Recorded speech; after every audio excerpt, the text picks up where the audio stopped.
철없는 오빠입니다. 네, 기사 같이 보시죠. 김 여사 카톡에 철없는 오빠 무식하면 그래. 용산 친오빠 지칭. 네, 아까 저희 일면에서 살짝 좀 소개를 해드렸습니다. 김 여사가 명태균 씨와 나눈 카톡이 공개가 됐습니다. 근데 그 내용을 좀 같이 볼게요. 공개된 내용이 이겁니다. 이건 무슨 의미인가요? 라고 이 김 여사가 얘기를 하니까 내일 준석이를 만나면 정확한 답이 나올 겁니다. 내일 연락 올리겠습니다. 고생 많으세요. 철없이 떠드는 우리 오빠 용서해 주세요. 제가 난감합니다. 무식하면 원래 그래요. 사과드릴게요. 제가 명 선생님께 완전 의지하는 상황에서 오빠가 이해가 안 가더라고요. 이거 좀 오타로 보입니다. 완전히 이 의지하는 상황에서 자기가 뭘 한다고. 아무튼 전 명 선생님의 식견에 가장 탁월하다고 장담합니다. 해결할 유일한 분이고요. 라는 이 카카오톡 대화를 공개를 했습니다. 근데 이 대화가 전반적인 내용이 그래요. 문자 속에 등장하는 오빠를 낮추면서 명태균 씨한테 뭔가 사과를 하는 뭐 그런 지금 대화의 내용입니다.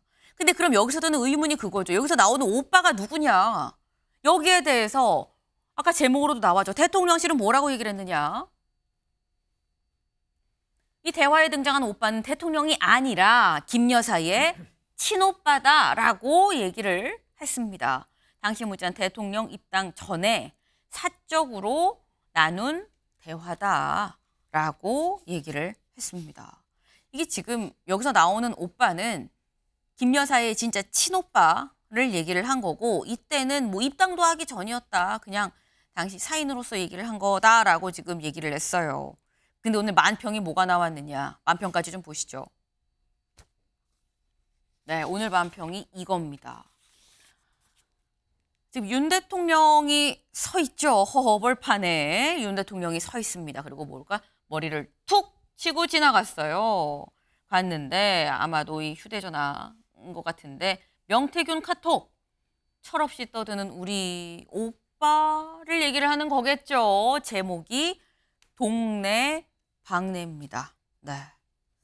여기서 말하는 오빠라 함은 윤 대통령 아니야라는 인식이 좀 깔려 있는 것 같아요, 최수영 의원님.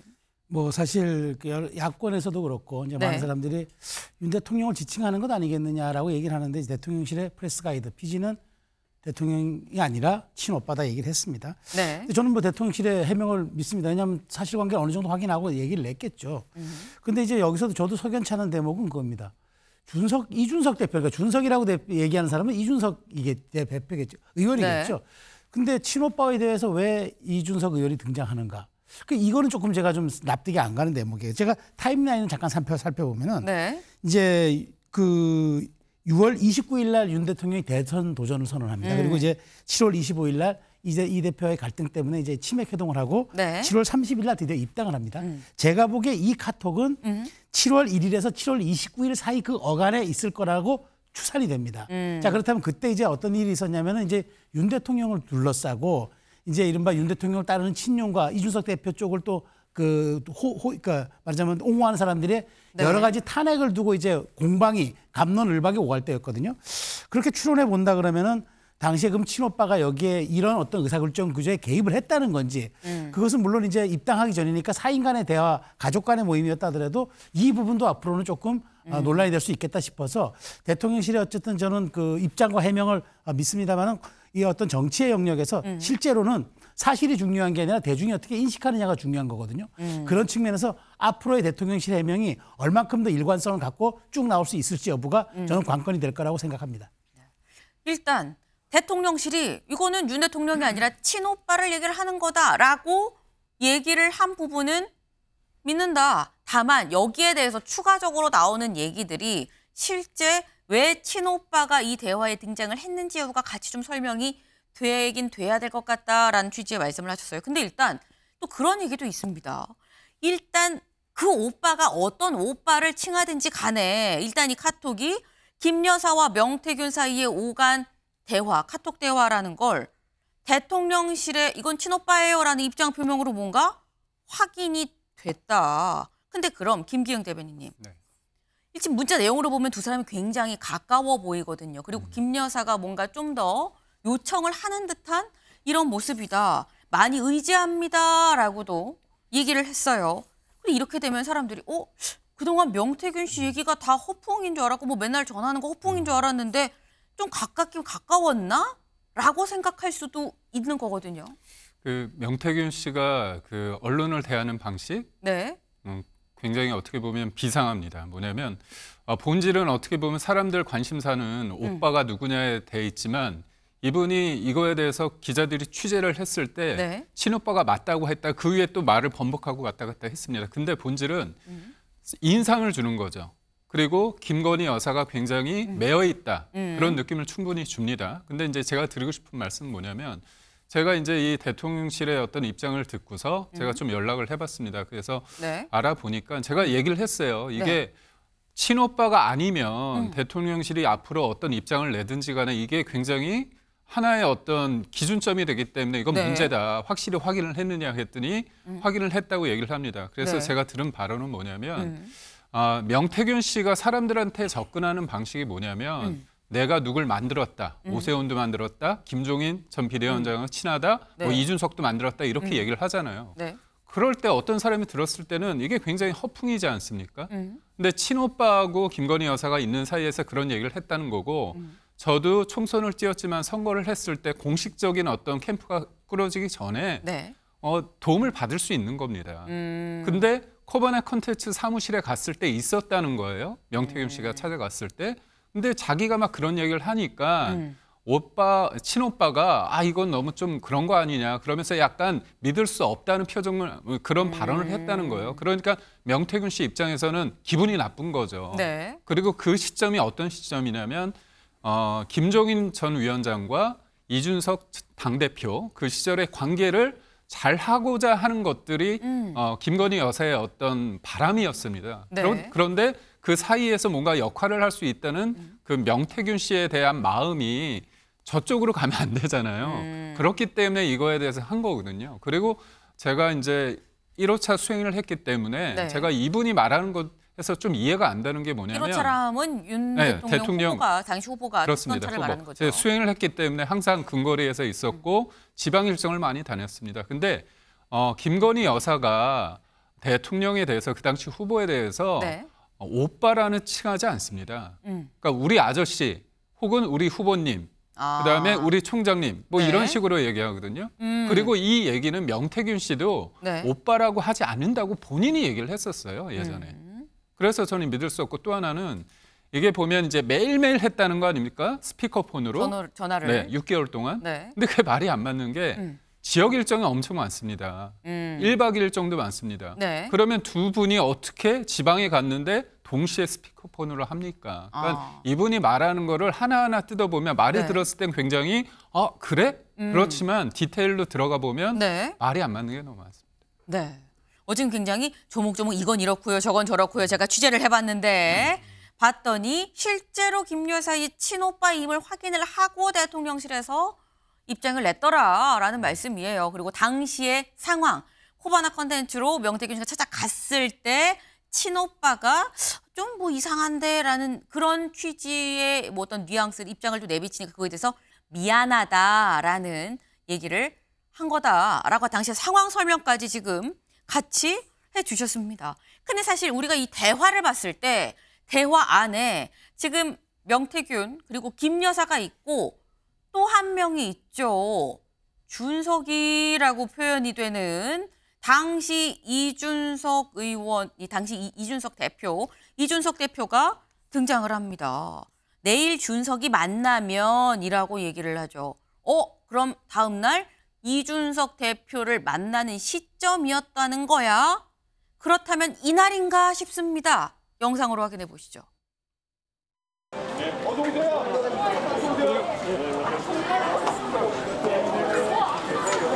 드라마 스튜디오에서 그 술 먹는 맥주 먹는 장면 촬영하는 것 같은데.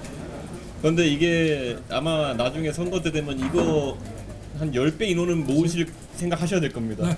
그러니까 자, 짠 한번 하라는데요. 그렇죠. 그런 거 뭐 계속 부딪혀야 되니까. 그래서 이준석 대표가 이래요. 제가 2번을 갔다 거기에 2번 다 똑같은 분이 배석하셨다. 윤 핵감보다 더 친하신 분이. 그게 저예요. 한 번은 아크로비스타 집에, 한 번은 코바나 콘텐츠. 그러면 건대 앞에서 만난 거 누가 그렇게 짰겠어요? 치맥, 첫 공식 행보라고 한 거. 그걸 하게 한 거는 나. 그게 나온 사람이 나예요. 네. 지금 명태균 씨가 과거에 며칠 전에 했었던 얘기까지 저희가 좀 같이 좀 들어봤습니다. 지금 보면 아마도 내일 준석이 만나면이라는 그 시점은 치맥 회동을 앞둔 직전 날 그쯤이 아니었겠느냐라는 추측이 일단 가능하죠. 그리고 실제로 이 치맥 회동을 명태균 씨는 이거 다 내가 짠 거예요. 이준석 대표가 그때 얘기했잖아요. 친윤 인사보다 더 가까운 사람이 왔더라. 그거 저예요. 라고 또 얘기를 합니다. 실제로 이준석 의원은 또 뭐라고 얘기를 하느냐. 근데 이준석 의원이 어제 올린 SNS 글이죠. 저는 김건희 여사가 오빠라고 칭하는 다른 사람을 알지 못한다. 윤 대통령이 오빠인 거 아니겠느냐라는 취지로 얘기를 한 거죠. 만나거나 대화한 일도 없다. 물론 용서받을 일도 없다. 나 국감에 집중할 거니까 다른 얘기는 02800 뭐 이렇게 올렸어요. 네. 그러니까 나는 이 사안 잘 몰라요. 모르겠는데 뭐 나는 내가 아는 오빠라고 하면 윤 대통령 말고는 없어요. 라고 또 얘기를 했습니다. 근데 그렇다고 하면 이준석 당시 대표가 아는 오빠는 윤 대통령이고 명태균 씨가 얘기하는 그 당시에 만났을 때 친윤계보다 더 가까운 인사는 그거 이준석 대표가 돌려 얘기했지만 사실 나거든요라고 지금 얘기를 하고 있거든요. 근데 이 상황이 이동학 의원님 어떻게 보십니까? 얘기가 사실 이게 맞는 건가 어긋나는 건가 굉장히 지금 복잡한 상황이에요. 그러니까 국민들도 지금 지켜보시는 부분에서는 굉장히 짜증이 날 겁니다. 지금 대통령의 권위가 완전히 상실되고 있는 상황이에요. 자, 지난주에도 저희가 한번 얘기했습니다. 첫 번째 대통령실의 입장이 나왔죠. 명태균 씨 2번 만났다고 나왔어요. 근데 반나절도 되지 않아서 4번 만난 사실이 다 드러났죠. 거짓 해명을 한 거예요. 이번에도 마찬가지죠. 정확하게 지금 해명이 안 돼요. 오늘 새벽 6시에 보도가 하나 나왔는데 명태균 씨가 명시적으로 대통령이다라고 써라라고 기자한테 얘기를 했다는 겁니다. 그러니까 지금 대통령 해명이 또 이게 이상. 그러면 지금 국민들 입장에서는 대통령을 믿을 것인가 아니면 명태균 씨를 믿을 것인가 선택, 양자택일이라고 한다면 명태균 씨를 아마 믿는 국민이 훨씬 많을 겁니다. 왜냐하면 그동안 대통령께서 혹은 김건희 여사가 보여줬던 여러 가지 행동들에서 그걸 다 유추해 보는 거거든요. 지금까지 거짓말을 너무 많이 하셨잖아요. 그런 측면에서 이준석 의원이 저렇게 이야기를 한 것은 대중적인 인식에서는 결국 저 말이 훨씬 더 신빙성이 있을 것으로 보여지는 면이 있습니다. 그리고 지금 명태균 씨가 계속해서 이야기를 하는 게 지금 김재원 최고위원에 대한 이야기를 하잖아요. 김재원 최고위원이 어찌 보면 지금 명태균 씨를 계속해서 도발하고 있는 모양새거든요. 다 깔아, 너 감옥 보낼 거다. 뭐 이런 얘기까지 서슴지 않고 지금 하고 있는 상황입니다. 자, 저런 상황이 됐다면 저는 대통령실에서 뭔가의 조치가 있어야 돼요. 사실을 완전히 다 공개를 하든가 아니면 명태균 씨에게 뭔가 적절한 조치를 하든가. 근데 그 조치가 여전히 이루어지지 않고 있어요. 그리고 어제 해명도 원래는 허풍쟁이이기 때문에 일일이 해명할 필요 없다. 우리는 하지 않는다. 대응하지 않겠다. 이렇게 얘기를 했지만 어제는 바로 30분 만에 바로 대응을 또 나왔잖아요. 이런 이 여러 가지 모습들을 볼 때 대통령실이 지금 굉장히 명태균의 바다에 빠져서 지금 허우적대고 있다. 원래 본질은 지금 여론 조작을 했냐 안 했냐 대선 경선에서 조작된 어떤 그런 결과를 가지고 지금 이 승부를 공정하게 하지 않은 거냐 여기에 지금 초점이 맞춰져 있는 것인데 지금 다른 쪽으로 지금 휩쓸려 가고 있는 상황인데 어쨌든 본질은 절대 놓쳐서는 안 되겠다 이 말씀 드립니다. 네. 지금 말씀 중에 살짝 나왔죠. 명태균 씨가 추가적인 어떤 폭로를 예고한 것도 있습니다. 제가 그 얘기도 잠시 뒤에 좀 같이 좀 얘기를 해볼게요. 근데 지금 말씀은 지금 명태균 씨가 얘기하는 거에 지금 대통령실은 좀 허우적대고 있는 상황 아니겠느냐라고 말씀하시면서 앞서서 명태균 씨에 대해서 첫 번째 대통령실 입장이 나왔을 때 그거 2번 아니라 4번 만났다고 나오지 않았느냐. 친오빠라는 얘기 그래서 못 믿겠다라는 입장을 또 말씀을 하셨어요. 근데 여기에 대해서 사실 또 애매한 게 이준석 당시 대표, 지금 현재 의원이죠. 이준석 의원은 나는 다른 오빠는 몰라. 그거 윤 대통령 같아. 라고 얘기를 하면서도 아까 명태균 씨가 또 그런 얘기를 하죠. 아니 이준석 대표가 언론 인터뷰에서 그때 친박회동하고 이 윤 대통령 만날 때 친윤계보다 더 가까운 사람이 나왔어. 그게 나야. 라고 얘기하는데 이준석 의원은 또 그건 대놓고 또 반박을 했어요. 아니 난 그거 김 여사 얘기한 건데? 라고 또 그거 아니야. 라고 또 얘기를 합니다. 그러니까 지금 이게 말이 명태균 씨 얘기가 어디가 맞고 어디가 틀린지 알 수가 없다. 이 많은 말들 중에서 특히 어제 나온 카톡 대화에서 오빠가 누구를 얘기를 하는 거냐라는 거죠. 관련해서 기자들이 그래서 다 그냥 직접적으로 물어봤어요. 오빠가 누굽니까 명태균 씨? 라고 물었는데 노컷뉴스랑 만나서는 김건희 여사 오빠지. 김건희 여사 오빠라고 얘기를 해요. 김건희 여사의 친오빠라고는 또 얘기를 안 합니다. 어쨌거나 김건희 여사 오빠지. 김건희 여사 오빠. 근데 또 JTBC랑 이 얘기를 할 때는 친오빠는 정치적인 내용 몰라. 김건희 여사 오빠라는 사람이 가질 수 있는 정보가 어디까지겠어? 라고 얘기를 했다는 거예요. 여기서는 또 친오빠가 아니다. 친오빠가 왜 나오니? 약간 이런 느낌으로도 얘기를 합니다. 말이 이랬다 저랬다 굉장히 애매하죠. 근데 그렇다고 하면 신정현 위원님. 네. 지금 이게 친오빠냐 윤 대통령이냐 전략적 모호성이냐 네. 어떻게 보십니까? 지금 명태균이라는 한 사람을 중심으로 뭔가 연막작전, 상호 간의 연막작전이 계속되는 겁니다. 오빠가 누군지 이거 가지고 2, 3일 끌 겁니다. 그 오빠가 누군지에 대한 진실과는 상관없이 그건 네. 중요하지 않은 것이죠. 이걸 통해서 명태균 씨는 대통령실이 어떻게 움직이는지를 계속 간보듯이 언론 플레이를 할 것이고 네. 뭐 더 이상의 대응하지 않겠다는 대통령실은 계속 끌려가듯이 대응을 하게 될 겁니다. 진실과 상관없이 정치판에서 명태균이라는 한 사람의 말에 놀아나는 한국 정치의 아주 유약한 모습을 우리가 보고 있는 것이고요. 그러면 진실, 사실을 정확히 적시하고 설명하면 됩니다. 근데 대통령실도 그 사실을 정확히 말하지 못하고 있어요. 또 하나의 연막작전 쓰는 사람은 이준석입니다. 이준석 의원은 뭐라고 그럽니까? 본인이 모든 것에 대해서 명태균 씨와의 관계를 다 단절시키고 있지만 네. 실제로 명태균 씨가 과거에 전대에서 국힘 전대에서 여론조사를 했을 당시에 그 당시에 지금 기사가 계속 나오는 부분 이거 아닙니까? 20대 남성의 표본이 6차례 연속으로 60, 70%가 넘어가요. 그 당시 20대 남성을 끌어안음으로써 전당대회 약자에서 강자로 급부상했던 당사자가 이준석 당시 후보지 않았습니까?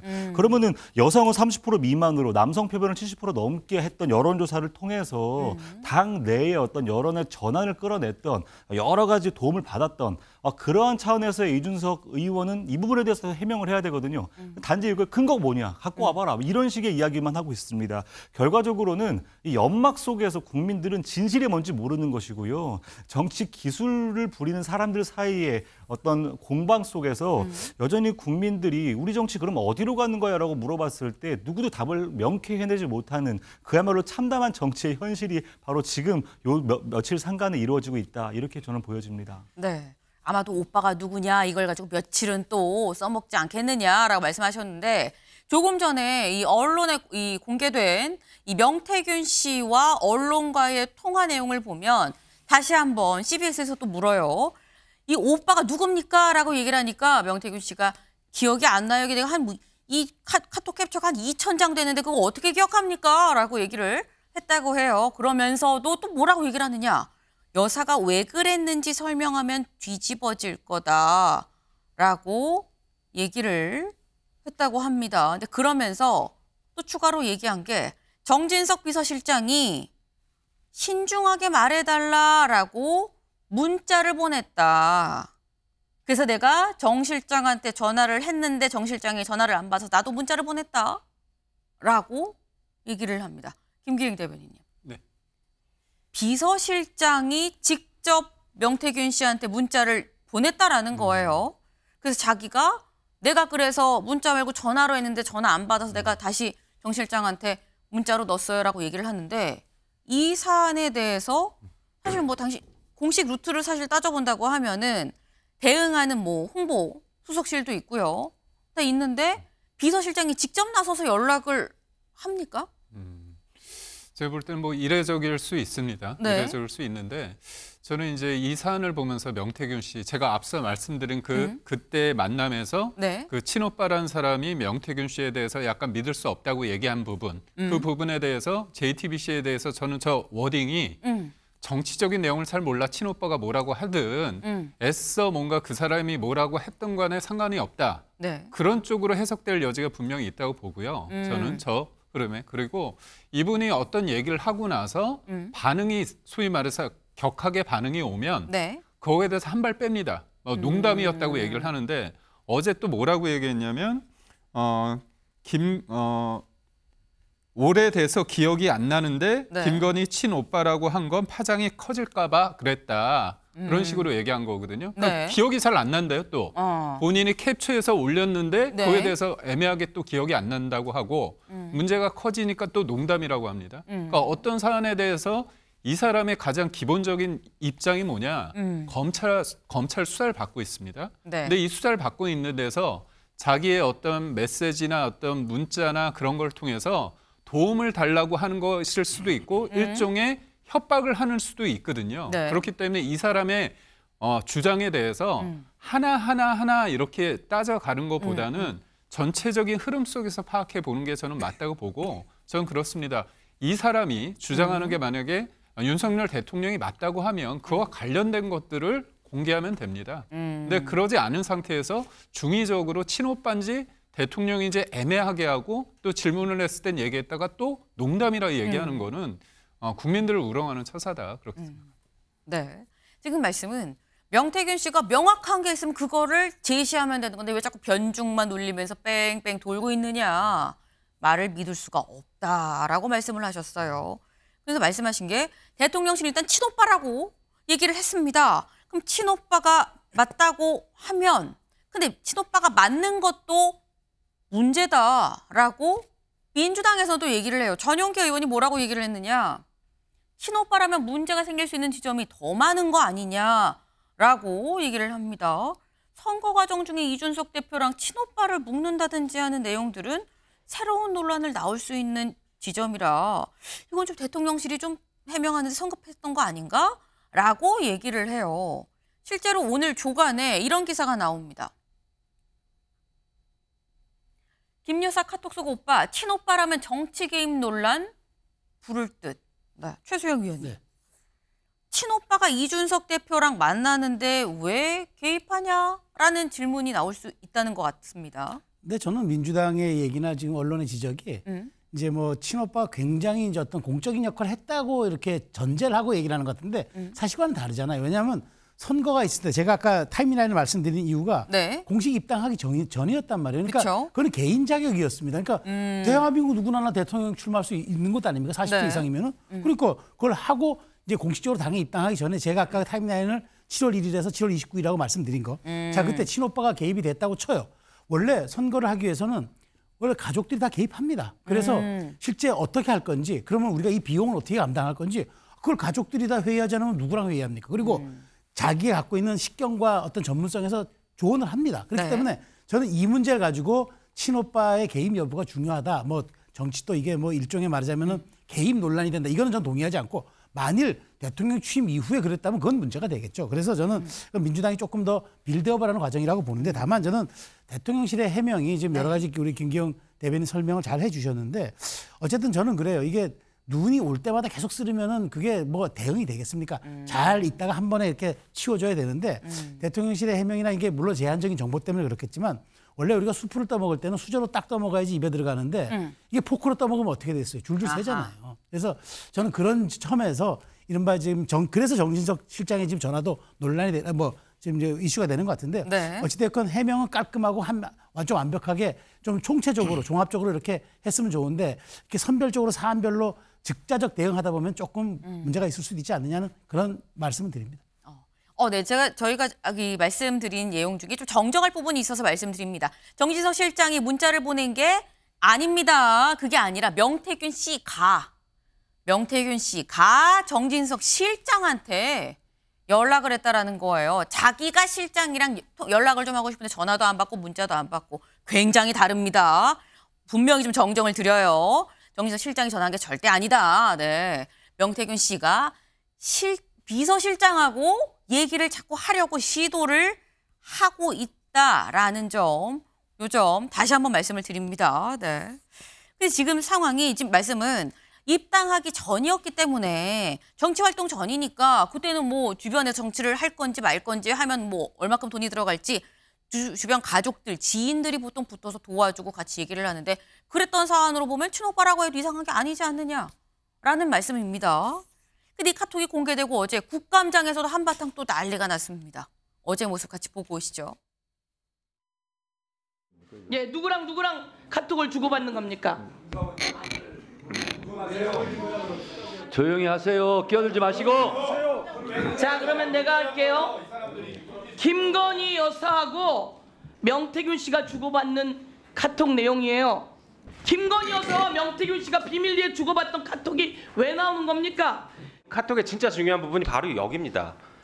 제가 명 선생님께 완전 의지하는 상황이에요. 도대체 김건희 여사가 왜 명태균 씨에게 이렇게 의지를 하고 있나? 이게 무슨 상황이냐? 이해할 수가 없습니다. 이게 정상적인 국가 상황이 아닌 것 같아요. 도대체 여러분들은 공식 기관에서 제출한 자료도 안 믿고 또 공식 기관에서 사실을 밝힌 그 소명하는 것도 안 믿는다면 도대체 여러분들은 누구 말을 믿고 바로 우리 의정활동을 하고 국감을 하겠습니까? 네, 국감장에서도 계속해서 이 카톡 대화가 도마에 올랐다라는 거죠. 네. 근데 그동안 연일 김 여사에 대해서 조금씩 수위를 높이고 좀 구체적으로 얘기를 했었던 사람이 있죠. 누구냐? 한동훈 대표입니다. 한동훈 대표 어제 이 사안에 대해서 이렇게 얘기를 했어요. 들어보고 오시죠. 여사가 윤 대통령을 뭐라고 제가 좀 편한 자리 이긴 하지만 그런 얘기까지 제가 하기에는 좀 부적절한 것 같고요. 국민이 보시기에 안 좋은 일들이 반복해서 생기고 있습니다. 국민의 걱정과 불안이 커져가고 있는 거고요. 그것 때문에 제가 이미 말씀드린 그런 조치들을 신속히 그리고 반드시 실행하는 것이 저는 필요하다고 생각합니다. 비선 라인 직접 하셨는데 구체적인 정황이나 발견하시고 역시 아까 제가 말씀드린 것으로 가름하겠습니다. 네. 한동훈 대표, 국민 보기 안 좋은 일이다라고 얘기하면서 계속 기자들이 묻지만 아까 얘기했습니다라고 말을 아끼는 모습입니다. 상당히 여당 입장에서는 이걸 어떻게 좀 이 사안을 다뤄야 되나 곤란할 수 있는 그런 사안인데 근데 여기서 드는 의문이 그럼 한동훈 대표 얘기처럼 국민 보기 안 좋은 일, 이 국민 보기 안 좋은 일을 왜 자신의 SNS에 공개를 했느냐라는 겁니다. 이 SNS에 이 카톡 대화를 공개를 하면서 그 위에 이런 글을 붙였어요. 뭐라고 붙였냐? 같이 볼까요? 네. 김재원 씨의 강력한 요청으로 알려드립니다. 라고 하면서 올렸어요. 너의 새치어 때문에 보수가 또 망하는구나. 라고 얘기를 하면서 카카오톡 대화를 공개를 했습니다. 그래서 이게 대체 무슨 얘기냐? 봤더니 정황상 김재원 최고위원이 뭐 언론 인터뷰나 이렇게 출연을 해서 얘기를 한 게 명태균 씨에 대해서 뭐 겁에 질려서 아무데나 왕왕 짖는 것 같은데 빨리 철창 보내야 된다, 뭐 구속을 해야 된다, 수사를 빨리 해야 된다, 뭐 이런 어떤 징계를 처벌을 해야 된다라는 취지의 얘기를 했다라는 거죠. 그래서 이런 거를 또 올립니다. 5살 막내딸이 TV를 보면서 아빠 감옥에 가 울면서 묻는데 내가 김재원 최고위원을 어떻게 용서를 하겠느냐라고 글을 또 올립니다. 이걸 보면 복수할 거야 라는 느낌이 물씬 풍기죠. 근데 그러면서 언론 인터뷰에 뭐라고 얘기를 했느냐 이렇게 얘기를 합니다. 사적 대화라고 하니까 내일은 공적 대화를 올려줄까? 대통령이 체리따봉 하는 것도 있고 내용은 나보고 일 잘한다고 하는 게 있어 라는 거죠. 이게 어제 한 인터뷰인데 오늘 공개가 좀 됐습니다. 네. 근데 그러면서 이 얘기를 한 게 사실 내일부터 계속 올릴 거다라고 얘기를 한 게 있어요. 그 얘기를 좀 같이 들어보고 오시죠. 내가 분명히 여러 번 경고했어요. 내 가족은 건들지 마라. 제가 있으면 죄를 받으면 되죠. 그리고 다 까나. 그럼 까줘야죠. 그걸 쥐가 한번 감당해보지. 자료정리 싹 해야 돼요. 자료정리 해갖고. 내가 매일 터져줄게요. 매일. 네. 지금 이 상황이 이동학 위원님. 네. 그러니까 지금 내일부터 매일 올린다. 근데 그 내일이 사실 오늘인 거거든요. 어제 한 그렇죠. 인터뷰이기 때문에. 그럼 오늘도 또 뭔가가 나온다는 거냐? 뭐 아까 체리 따봉 얘기도 있고요. 공적 대화가 나오면 사실 상황이 또 달라집니다. 어떻게 보십니까? 그렇죠. 공적 대화라고 하는 것은 공적인 무언가가 있었다는 것이고 그것을 논의했다는 것이고 또 윤석열 대통령이 실제로 그것을 인정한 것으로 보여지게 되면 이것은 걷잡을 수 없이 일이 커질 겁니다. 그리고 명태균 씨가 얘기한 바대로 캡처본만 지금 2,000장이 있다고 얘기를 하는데 그 2,000장 중에 10%, 뭐 20장만 어떤 어제와 같은 그런 내용이 나온다고 한다면 전 국정 자체가 지금 앞으로 움직일 수 있는 동력 자체가 완전히 사라지는 것 아닐까 이런 좀 걱정이 들고 이게 지켜보는 입장이지만 그리고 야당에서 비판하는 입장이지만 정말 이렇게까지 하려고 이 집권을 했나? 이런 의문이 좀 들 때가 많습니다.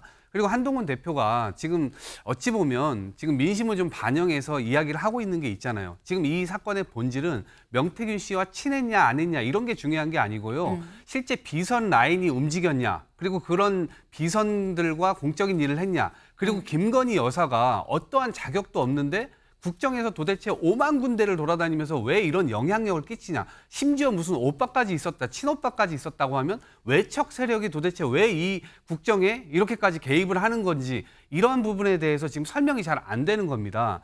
그래서 검찰 조사도 어찌 보면 제대로 받지도 않았고 지금 이제 도이치모터스 주가 조작 사건에 대해서 검찰이 지금 이 혐의 없다고 결론을 내릴 가능성이 지금 커지는 것으로 지금 보여지고 있잖아요. 지금 이번 주에 지금 그 카드를 만지작거린다고 하는데 이러한 것들부터 시작해서 공정과 상식을 내걸고 국민들 앞에 집권을 했는데 지금 보여주는 모습은 온갖 오물덩어리들이 지금 터져 나오고 있는 상황이거든요.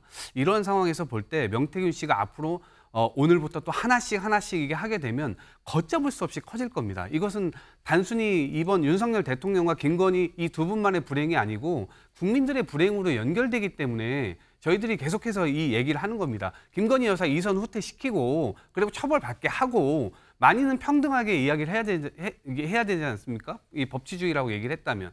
그래서 그런 부분을 좀 기대를 하고 있는 것인데 윤석열 대통령은 여전히 위기를 인정하지 않고 있는 것으로 보여서 이 위기는 더 커지지 않을까 싶습니다. 네, 김기영 대변인님. 네.